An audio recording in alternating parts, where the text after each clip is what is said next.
Just kidding. Wow. Okay, that was fast. Looks like Orry slapped down what looks like a pretty solid play of Byway, leaving UE to start us off here. Yeah, Byway looks pretty good here. Just scores with all of those high point tiles, and you can't do much better than that at this point. Yeah, probably worth thinking for a second about Yawey, Yawey, but I'm pretty sure Byway is a bit better than that. So good job to Orry for wasting seemingly the minimum possible time on that move. Sure. And Rafi has some interesting letters here. Yeah, Definitely I'm close to quite bingos. confident that Rafi's going to find his bingos here. So just you can see the standings. Well, not the standings, but the records of the players are both 7-1. Rafi has an unbelievable spread of something in the realm of plus 1,250, which for just an 8-game set, that's amazing. So he's in really great shape. But Orry is right there with 7 wins of his own and a solid spread as well. So, and so Rafi, I think there was one game yesterday where he had over 600 and his opponent had under 200. So that game alone, right? That's more spread than a lot of players with high now have for their entire tournament. So add that to 6 more wins, you can get a pretty big spread pretty quickly. So he's probably I have no doubt that right off the bat, Rafi being pretty solid with the words and solid with blanks, he's probably seen that he has bingos, but he's doing his due diligence to look through that A of Byway and see if he has any double doubles. And obviously, Orry's got the other blank there, so he can't be feeling too bad, even if Rafi bingos. He will definitely, as Heidi pointed out, good morning, breakout. Very nice play. It's going to score a boatload. I'm pretty sure that the normal. Yeah, Rafi's going to block it, so he'll have to settle for something different. But and so, would you prefer Tripoli here or Liriope?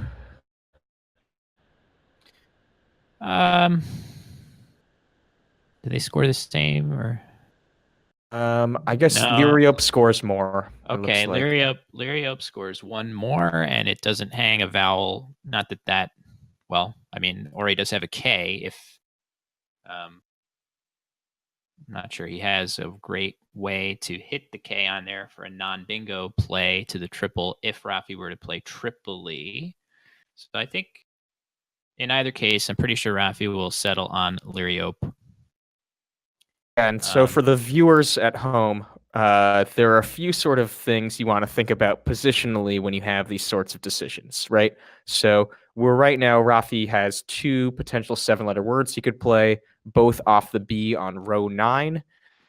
And so some of the things you want to consider are, 1, what letter are you sticking in the double lane, right? You can see that at column 5, there's going to be some words, right, 7 or 8-letter words that if you play through the letter that Rafi puts there, times 4 because it's 2 double word scores. So that's one key spot. Will was talking about the double letter score right near the triple at 8D, right? So for a play like Tripoli, right, where the I is right below that, that's going to be a lot of points if you hit a triple word score with parallels there. And so it looks like for those reasons, Rafi decides to go with Liriope here because it's 1 more point, but also better defensively. Yep, we like that. And actually, is it clear that Orry still has a bingo? I mean, he's probably frustrated that of all the ways that Rafi could have played there with that nice Y to play to the last Y of Byway for good scoring plays and stuff, that he somehow had a bingo that only played to block his massive play of breakout. I'm actually not seeing any bingos either. Yeah. So Rake scores a bunch right now, though. Rake scores, I think, 38. That's true. That's going to be pretty good. OU blank is not the greatest 2 letters to keep at the blank, but I think that's certainly, if not the strongest play, a solid contender. So today is day 2 at the Crescent City Cup. I'm wondering if we're going to be able to detect hangover levels from various players. These guys look pretty alert, pretty chipper. Yeah, so, and also for those of you who don't know, the Crescent City Cup is a bit notorious for players, especially when they start getting out of contention, city of New Orleans to the fullest and taking part of the food and drink there. So I know the year I won this tournament, there were definitely a few players who I played who might have not been quite as sharp as they sometimes are because they just want to have fun in the city. So that explains how you managed to win this. Okay. Yeah, my entire Scrabble skill is just knowing when my opponents are not as alert as they could be. Take a hangover exploitation, I see.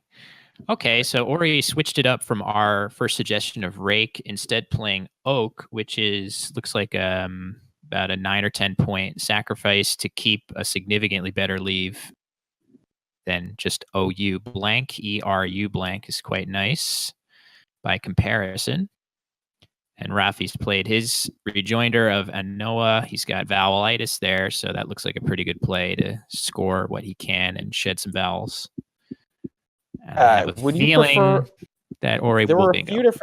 There were a few different Anoa spots though, but I think that one, it's probably the most volatile, but fine.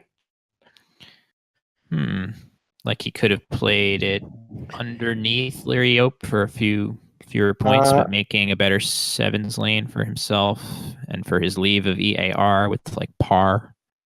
Yeah, he could have also played it a bit to the left, so making OBE and I see AY. that. Yeah, I see that. Yeah, I don't know. That seems kind of like splitting hairs, and I feel like the time that he spent on that play is the most valuable. Like he spent next to no time picking, and he just drew a J, which he set up. Yeah, Great exactly. setup of his J by drawing it after making a huge spot to play it. So that's nice. Orry will definitely tank for a while and try to find the best possible bingo here. There's a lot of options. And I think that's one other thing that some players might think about after a play like Oak, that if you have more high point tiles there, you'd probably try to play not just the K, but other high point tiles there too, right? So if you had a J, maybe Jake or something could have come down. So to create like those big spots for like the J and stuff, but it might be that Rafi also didn't think it's normal to have it. Yeah, definitely after a play like Oak, he's not keeping the J. It just seems impossible. I mean, maybe not impossible, but it's hard to imagine. So probably, yeah, as you say, less of a concern.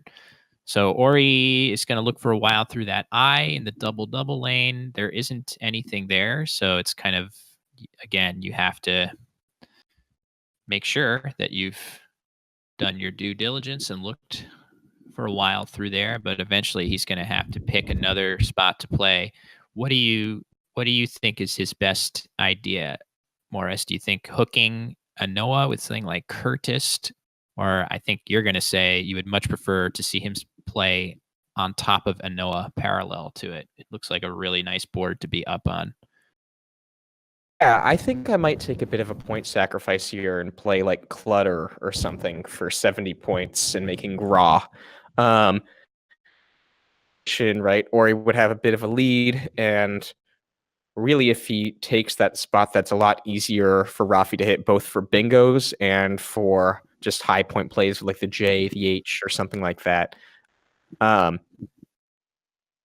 think to sacrifice 4 points and leave the Cutters or Curtis hooking a Noah to a Noah's alone.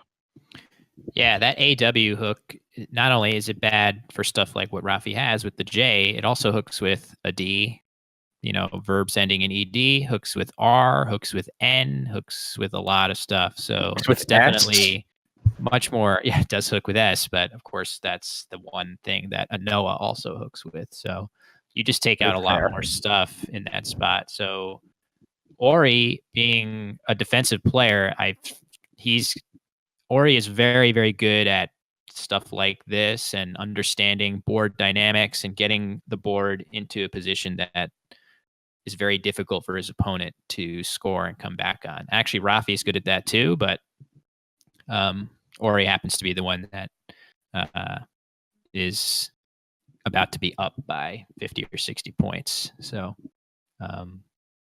one other option he might be considering is just Toreutic, Toreutic, take an S. I forget. it does. It's a noun.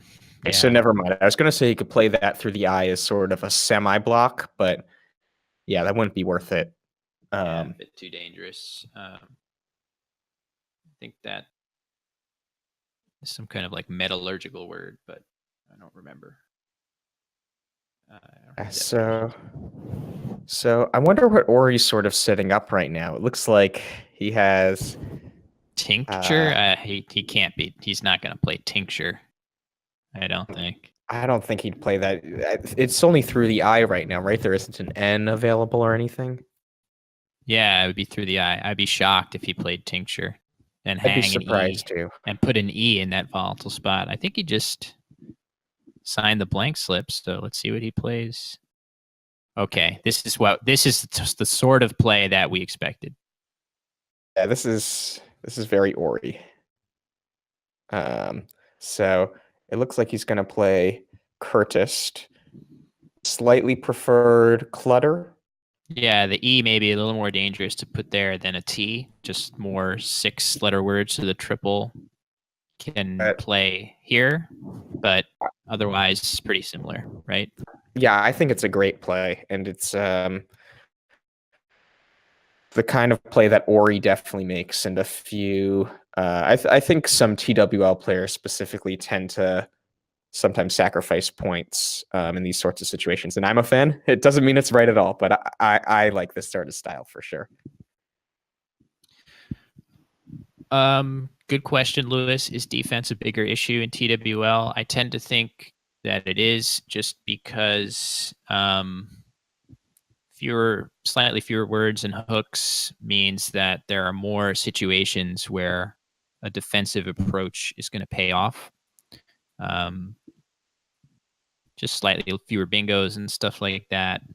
Certainly, as anyone that's played both lexicons knows, all the same considerations are valid in both Collins and TWL, but I do think that a defensive approach might pay slightly more dividends. But then again, we just saw, there have been defensive players like my Alchemist Cup teammate, Conrad Bassett-Bouchard, a very defensive player, just had a tremendous result at the Alchemist Cup playing a very defensive style. So it's definitely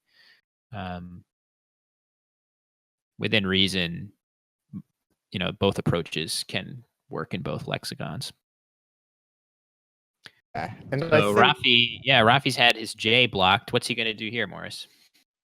Good question. I mean, the play that I see right away is Taj directly above Anoa for 34 points. But that would make the board really, really defensive. Yeah, you can see what he has set up there is the much better for leave play of Ahi on top of Anoa, just floating an I right in the triple lane, which feels scary to do, but against Orry, I think it's might be more warranted than. And look at that, he's just. I like that idea. I mean, especially because Orry just drew 7 random tiles, right? Yeah. He's not really difference you can make that he has better than average tiles. So, and if you were going to pick knowing Orry's tiles, what would be the best letter to put in the triple lane? The answer might be I. Exactly. So that's going to be, sometimes aggression is warranted. Rafi was actually telling me a story yesterday about an extremely aggressive play that he made in a similar situation. He had a ton of vowels and he used a lot of them in one move and opened up the triple lane and sort of escape damage, and that's kind of what's going to happen to him in this situation. Or he's really can't do much about that to score. I think he like could maybe play aeroids or something. I guess would be the look good at all keeping two eyes. Well, that's Orry very quickly plays roadie. Interesting. I thought he was actually going to play radio for a few less on row 10. I But would Orry's now going open. I would have expected Oidia through that eye from Orry. Oh, that makes sense. Oidia is a nice idea as well. But Orry's just throwing the gauntlet back at Rafi. Rafi opened up the board saying, try, and Orry says, I'll do you one better. I'll open even more. Orry says, you think I'm a closed board player? Think again. No, I think Orry's tiles, I mean, certainly a more offensive-minded player, almost certainly would have played roadie there just because it's so much better on points and leave than anything else. As Rafi draws the X and cashes it. So now Orry's lead after his bingo is pretty much completely gone. And Orry's drawn the Q, whereas Rafi has a very nice sleeve of other. So feeling a little bit of a squeeze here as the game is basically even, and Rafi's drawn a very nice set of letters. He has there on.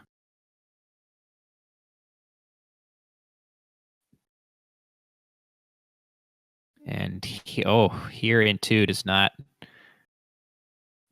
It's not quite a triple through that I. And if he were to play here in two, this is a really fascinating decision. So I think Rafi certainly it would prefer to play there on underneath Ox. If he does play here in two, it makes huge hooks to the triple on top with the one remaining W and the four remaining T's. Where into and there into would just be huge counters if Orry were to have them. So I'm quite confident that Rafi is not going to play here in two and just needlessly make an enormous hook spot for Orry, just because thereon scores pretty comparably. Yeah, I think that's a really sound analysis. It's going to be interesting to see Rafi's sort of decision here. And I think Rafi can definitely infer also Orry has an S after Quasi, right? He could just play Qua otherwise. So yeah, I don't know if that would change anything, but Rafi can already start to infer the kind of tiles, right? Often if you're keeping the S and three other tiles, those are going to be low point tiles. Rafi could think Orry is somewhat likely to be holding a T there. So we'll sort of see if that influences its decision at all as well. Yeah, given that thereon only scores one fewer point, there's just no case really to open up such a massive counterplay, especially when, again, after Rafi's bingo, he's going to be the one that's up and really does not need to make those scary spots. Thereon is also kind of nice in that it's a little bit difficult it does make the word pin. It makes OXO, which can't be hooked. Pin can be hooked, but not really that flexibly, I guess. I mean, it's kind of hard. I guess you could do STE. It's a decent line, but it's not great. The best thing is it can't, knowing that Orry likely has another S, thereon being an adverb, can't be S hooked down to the triple for a big score. So it seems positionally soundest. And it looks like he's setting up thereon now. But one other thing he could be considering here is dethrone off the D. A few less points, but it does block that triple as well if he wants to go more conservative. But it looks like he's going for thereon, which we approve here on the stream. Yeah, we like that. Streamers approve. Would have been fun if he played here into. Now here into is the sort of play that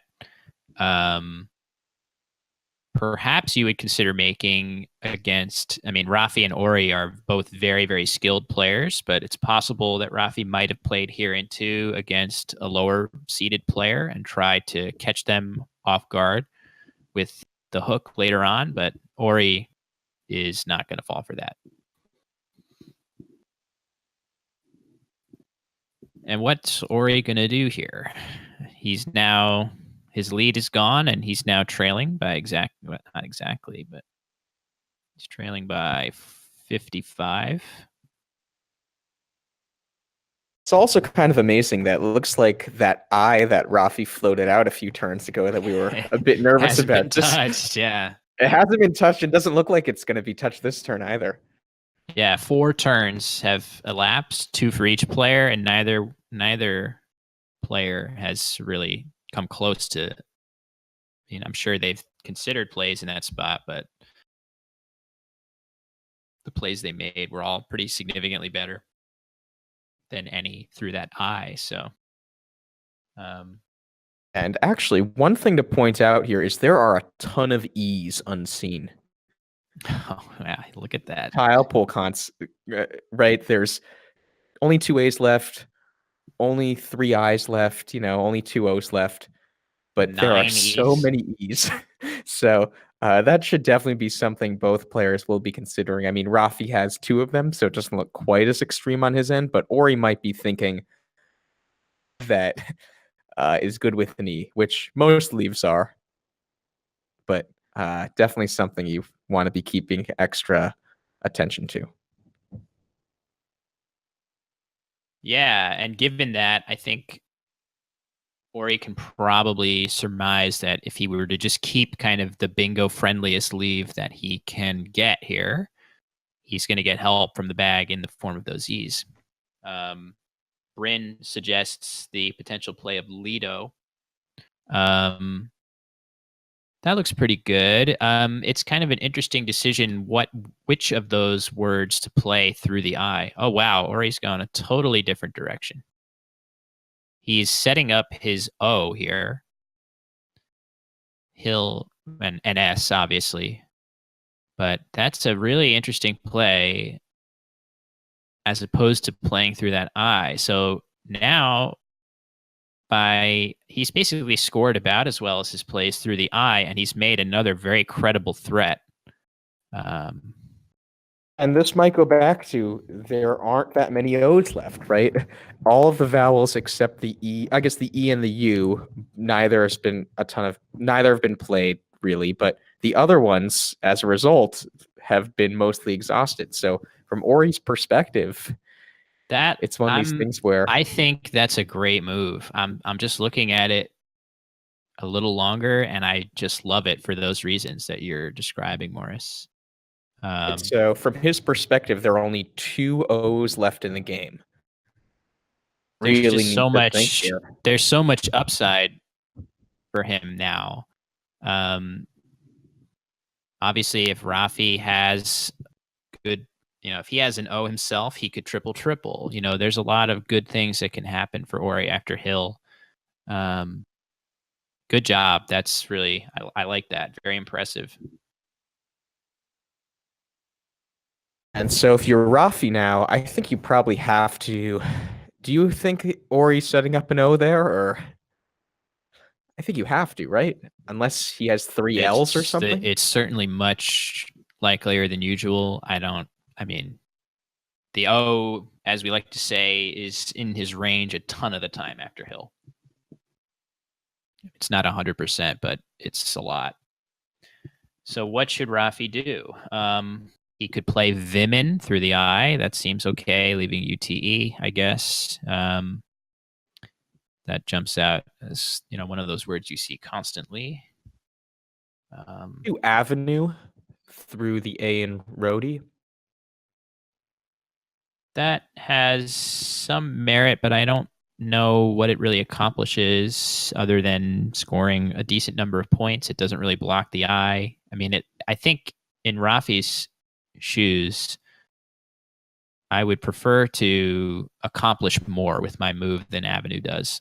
That's fair. I mean, one other thing he could even consider besides Vimin is Evite if he's scared about the E's, right? Evite in the same spot as Vimin. If Oh, he's thinking that's a good point. Oh, he's opted to play Mutin. Mutine. Interesting. Seems reasonable. Seems perfectly fine. It has the advantage of not making easily accessible hooks, but it also does make a sevens lane that's easy to hit. Yeah, that's interesting. I'd like to hear whether he saw Vimin and what he thought about Mutin versus Vimin. Oh, very nice pull here. I don't see any bingos right away, though. Do you, Will? No, I don't think so. So at least Orry is going to know for sure, thanks to his previous play, that he's going to get a nice score with as he's set up right there, Donna. I actually think, as we were discussing, he might consider trying to use his E here, just because the odds of him getting another are so high. He doesn't have to. I mean, obviously, in a vacuum, it's definitely correct to keep something like ENS and play Dona there, but it's not out of the question that something like DONNE, Don, is actually a little bit better than Dona. I might actually opt for Don, DONNE, for sort of the reason Will's describing. There's only one A left in the pool. So whenever you sort of think about leaves normally, you're going to have to adjust that in game for two things. One, what are the contents of the bag? And two, what sort of opportunities are there on the board? So, but Orry kind of takes the I think the very reasonable standard approach of Donna, keeping probably the best he had that naturally. Yeah, but it would have been interesting to see if he discarded the E there. Right. Definitely in a typical situation, Orry's play is clearly best and correct. It's just hard to know how much the E's in the pool change the calculus. So Rafi's drawing the Z. There's a great spot for it, parallel to Rhodey. That's going to be huge, not only to score a boatload of points, but also to block all those lanes. So that's going to be a no-brainer, either ads or za. I think I would prefer like ads better. Ads just positionally. Blocks more lanes. And the only issue with it is that the leave after za of dives is probably a fair bit better to add the D to Vise, but positionally Rafi's not worried about leave right now. He's just trying to block and hold his lead. So, he's added the E. That's great. Very That clever. that's so situationally aware. We love that. Both players are really on point right now. Definitely correct to burn that E. There's so many to come. Scores a couple more points. And it prevents, if you think Orry's likely to have an E, that prevents him from playing an ads play with an E. Yeah, there could be a handful of bingos that start, consonant ED that play through there, then he's just blocked them. So, really nice job. There it is. First letter he's drawn is an E. So that vindicated his decision. 3 Gs. Good game. How did he pull that off? But he'll be able to shed some of those. That's the kind of rack Rafi will just sometimes giggle at during a game. If he was playing me or you, he would have laughed at that, I think. But he's on the stream. He's got his game face on. He's trying to put his best foot forward. So Orry has his WIE set up. I'm pretty sure that's going to be the play of wire, making chi alongside the Q, which again, both players acutely aware of the E situation and realizing that spending them is a little easier to do than usual. Yeah. One thing to keep in mind here is now with that big play Rafi just made, he is now up by 95 points. Significant amount in this situation. So Orry definitely wants to make plays that keep scoring, keep grooming his rack, but also leave the board in a state where he can make a big play to come back. Yeah, this is the best he can do towards that end here, I think. It's not great to keep the two ends, but even just one E is going to improve that INNS considerably. So unsurprisingly, Orry slaps down wire and for 27 points. And so Rafi now will try to solve his G problem. Yeah, which he can easily do alongside with Zag and Dog if he just plays Egg or even Eggs for a ton of points. Interesting. Eggs is a lot more. It's 9 more points, it looks like. Yeah, and he doesn't have to. I mean, it's nice to hold the S. I'm not sure. It's 9 more. You have to, as I'm sure Morris is well aware, Morris is a master of tricking people with his S and making setups. Sometimes the value of the S actually kind of is sneakily more than you expect, just based on the ability to, if you use it and Orry were to have the other S's, Rafi would be powerless to block a setup. Whereas by keeping it, he still defends against that sort of play.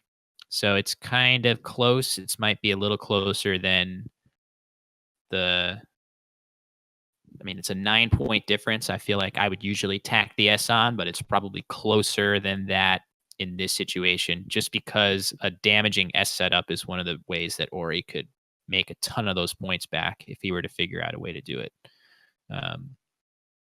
And also from Rafi's perspective, Orry still hasn't played that S that he should have known after Quasi. Yeah. Orry's holding. Yeah. And so even though there were 2 S's unseen to Rafi at that point, or were there only 2 or 1 S unseen?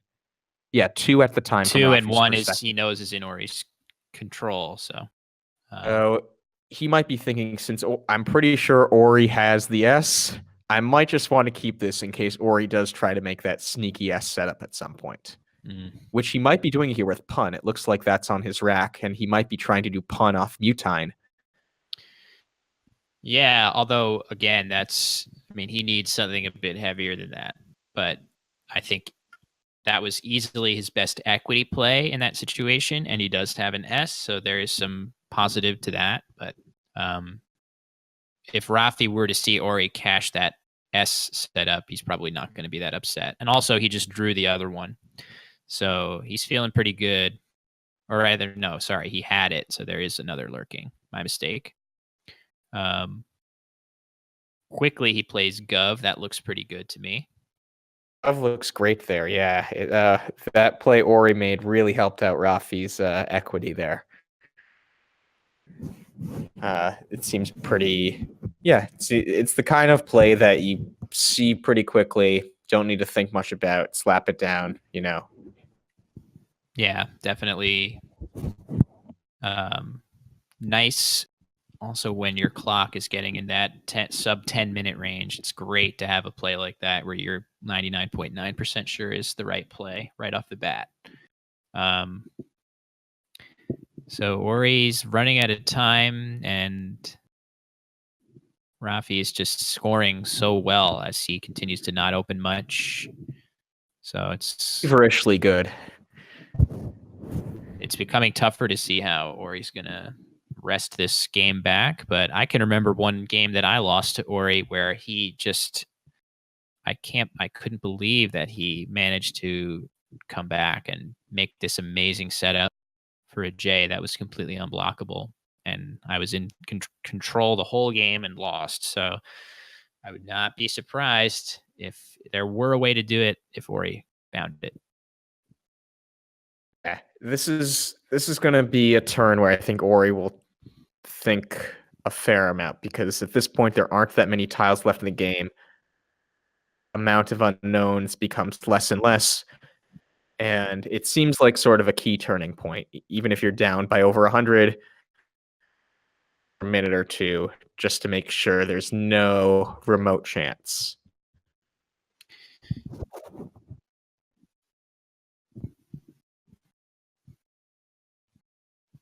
Maybe some regret at not drinking a little more. maybe regret it not drinking a little less. It's who can say. Overall, though, I think both have played an excellent game. I don't think there's one play we didn't like in this game.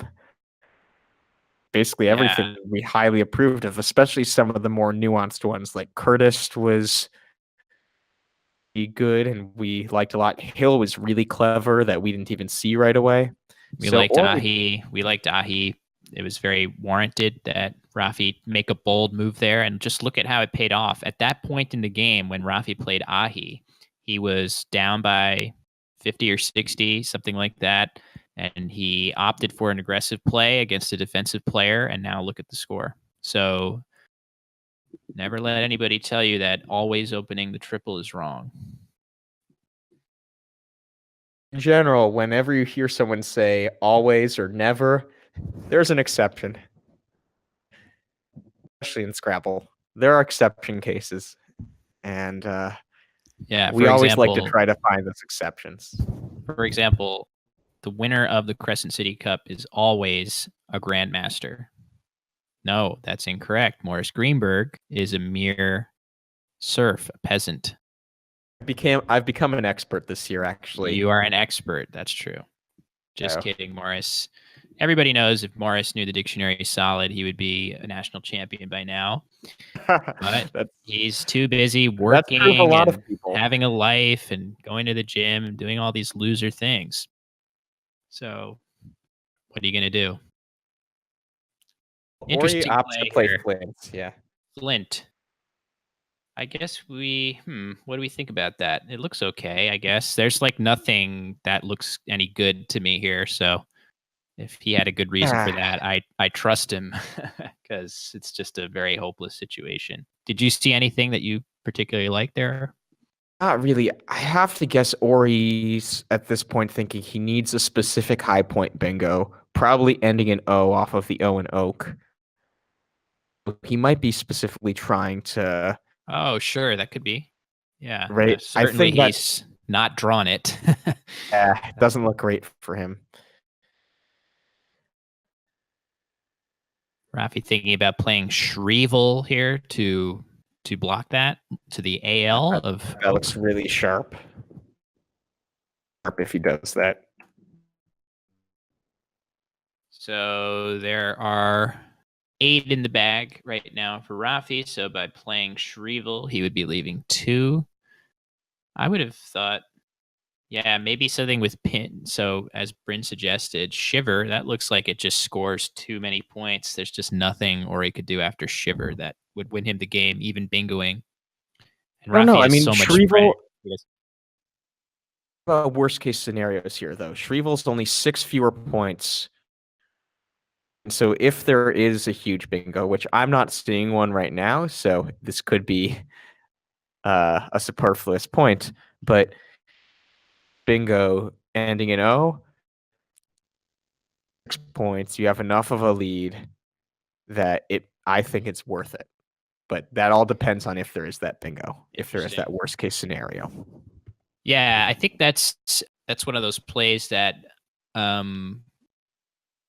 Shrivel is a play that you're going to see more human beings make than Quackle make, just because Quackle is going to know much more confidently that there are no bingos like that to the O, whereas a human being is just going to say, well, I don't see it, but how can I know all of the 8-letter bingos ending in O from a pool of 15 unseen tiles?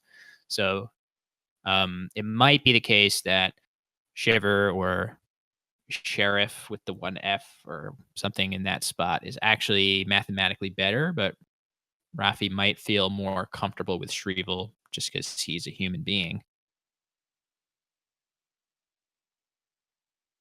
But there he has Shiver set up. I'm pretty sure he can't go wrong with either choice. He must be near 100% winning chances. And that's a big win for him, too, because he's going to be 1 win ahead of Orry, and he's going to be a boatload of spread ahead as well. So puts him in good shape heading into the rest of the day.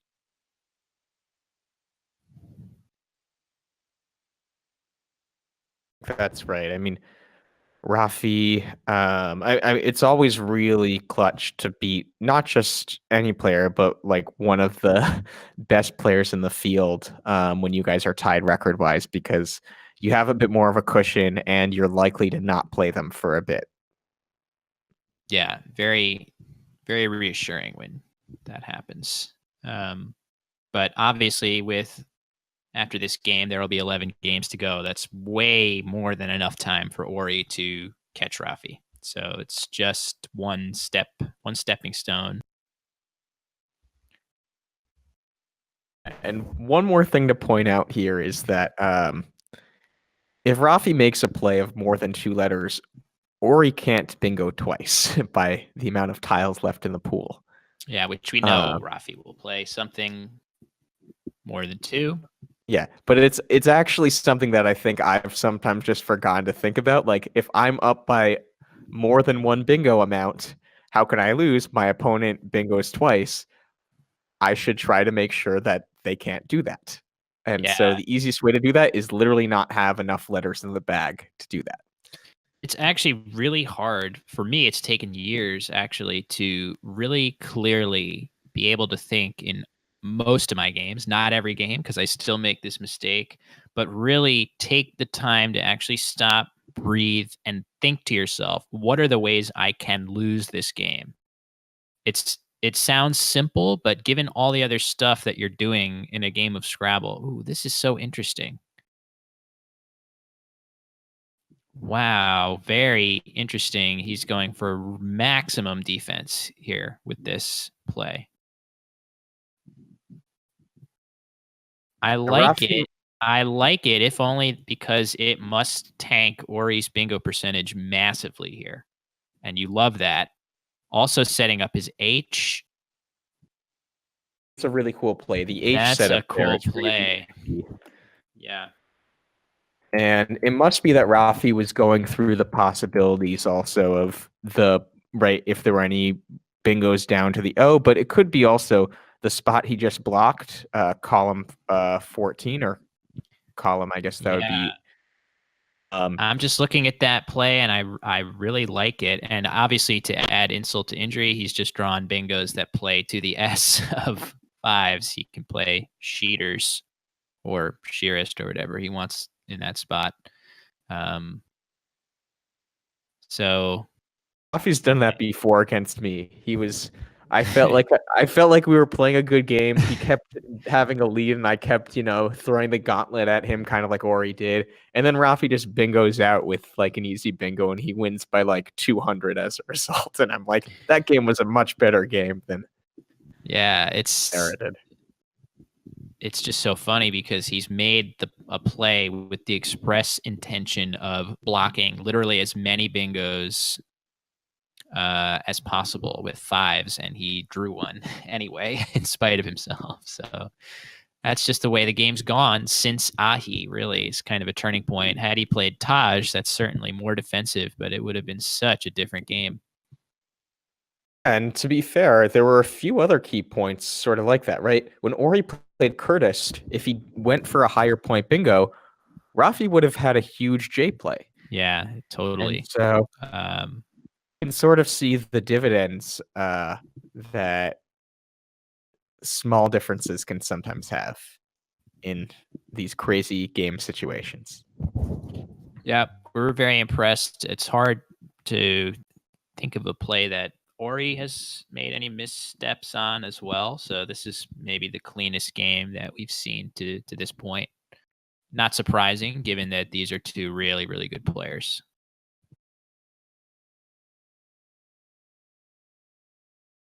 Agreed. And so let's turn to Ori now. What does he do in this situation? I mean, it's not looking good. It basically looks like a loss at this point, but what do you do here, Will? Probably do some funny hand gestures for the stream. Just have a little bit of fun. Oh, is he going to do mold? No, he's just going to do molds. So that's basically Orry realizing that this is kind of a lost cause. And Rafi is going to bingo out with sheeters to the lower triple, which will just be a whole heap more spread. Yeah, that was a bit of a kind of a capitulation play from Orry, knowing it's kind of a lost cause. There might have been, I'm sure there were plays better than molds to maximize spread in this situation, but who knows? Maybe that would have been fine most of the time.